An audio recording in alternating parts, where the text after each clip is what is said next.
Bonjour à tous, nous allons parler de la préconisation du Haut Conseil de stabilité financière. Donc, qu'est-ce que ce Haut Conseil a dit aux banques, ou plutôt a pratiquement ordonné aux banques de faire?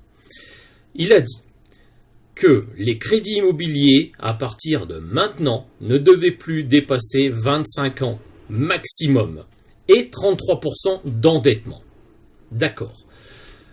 On va regarder un petit peu ce qui s'est passé en 2019. En 2019, il y a eu 1 100 000 crédits immobiliers, dont 125 000 pour des logements neufs. D'accord ? La durée moyenne était de 21 ans et 6 mois. Là, c'est pas trop mal, on est pas mal. On est en dessous des 25 ans. Il y a 47% des prêts qui ont été entre 20 ans et 25 ans. Donc on n'est pas trop mal aussi. Et il y a seulement 1,4% qui ont été supérieurs à 25 ans. Donc, franchement, c'est pas les 25 ans qui posent problème, mais bien les 33% d'endettement. Tout le monde est d'accord là-dessus.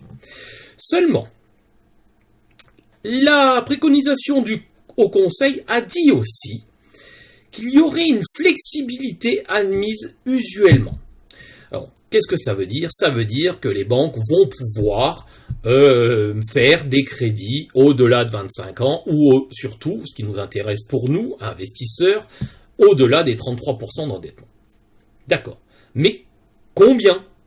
Eh bien, ils le disent aussi, 15% de la production trimestrielle de nouveaux crédits seront supérieurs ou pourront plutôt être supérieurs. Donc, c'est bien, vous montez votre dossier avec votre courtier ou pas, comme vous voulez, un beau dossier bien ficelé. Si vous voulez monter des dossiers, je peux être là pour vous aider, il n'y a aucun problème, je peux le faire, il n'y a pas de souci, j'y arrive maintenant parfaitement. D'où, sur ces 15%, il y aura quand même 3/4 de ces crédits qui seront réservés aux primo-accédants. Pourquoi ? Parce que l'État ne veut pas léser les gens pour avoir leur résidence principale. Bon, ça nous intéresse un peu moins, parce que ça nous enlève quand même pas mal de pourcentage de crédit, c'est-à-dire pas mal de crédit. Bon, allons voir un petit peu ce que ça nous enlève. Mais pour l'instant, il y a une autre préconisation du Haut Conseil qui est à savoir. C'est que les crédits dans le cadre de cette flexibilité d'endettement ne pourront pas être supérieurs à 7 ans de revenus. Qu'est-ce que ça veut dire un peu tout ça ? On va y réfléchir et on va faire quelques calculs très simples que je vais pouvoir vous mettre, pas ici, mais là. Alors c'est parti. Donc, il y aura donc, on est bien d'accord, 15% des 1 100 000 crédits, puisqu'on va partir sur à peu près la même base. Ça fera 165 000 crédits. Il ne faut pas être sorti de Saint-Cyr pour calculer ça, qu'on soit clair.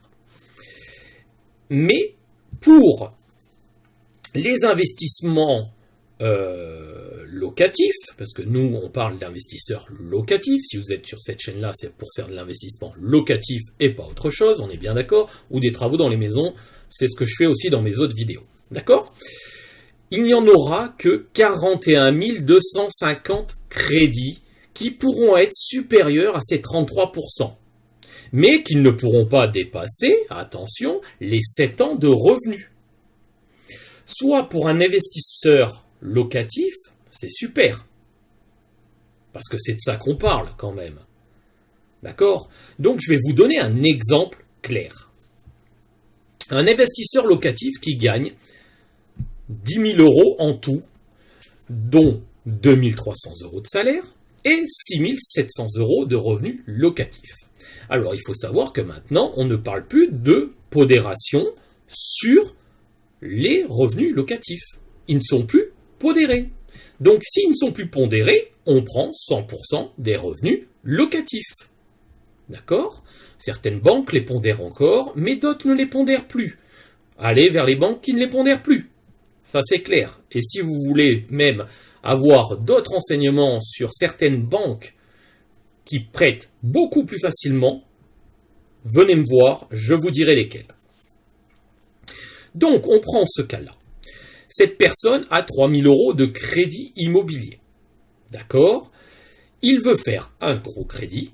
La somme, on s'en fout complètement, parce que ce qui nous intéresse, c'est bien le montant du crédit et le montant des loyers qu'il va avoir pour ce crédit. D'accord? Il veut faire un crédit immobilier de 3 000 €. Pour cet investissement locatif, il va toucher 2 500 €. D'accord, on est bon là-dessus. Donc, tout simplement, si on fait 6 000 divisé par 12 500, ce qui nous fait un taux d'endettement de 48%. On est largement au-dessus des 33% préconisés. Donc, on rentre dans la flexibilité admise par le Haut Conseil de stabilité financière. D'accord? On rentre dans les 1/4 des 15% de la production trimestrielle. Alors bien sûr, si pour un trimestre ça ne marche pas, attendez un peu, et ça marchera, qu'on soit clair. Mais avec un bon dossier, je ne vois pas pourquoi ça ne passerait pas maintenant. Donc, on dépasse de 15%. On est bien d'accord. 48 moins 33 est égal à 15. Bon, là-dessus, on n'a pas besoin de sortir de Saint-Cyr non plus pour le comprendre. Et 15%, combien ça fait? Eh bien, faisons le calcul aussi. 12 500 multiplié par 15%, ça fait 1 875 €. Donc l'endettement dépasse de 1 875 € par mois. On est d'accord? Suivez-moi là-dessus. Donc, 1 875 multiplié par 25 ans, parce qu'on fait un crédit sur 25 ans, multiplié par 12, est égal à 562 500 €. 562 500 € d'endettement total. Au-dessus des 33%, qu'on soit clair. D'accord? Bon, ça marche. Mais qu'est-ce que ça veut dire tout ça? Par rapport aux 7 ans de revenus qui sont préconisés par le Haut Conseil. Vous prenez 12 500, ce que cette personne fait par mois, donc ce que vous faites par mois, multiplié par 12 pour le remonter à une année, multiplié par 7. On en est à, pour ce cas-là, 1 050 000 €. Vous voyez mon sourire? On a gagné.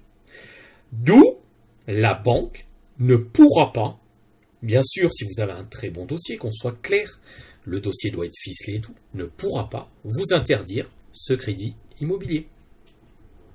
J'espère que cette vidéo vous aura plu. N'hésitez pas à liker, à commenter et à vous abonner. Je ferai beaucoup d'autres vidéos de ce type-là et du type que je fais actuellement sur mes investissements immobiliers. Allez, merci et à bientôt.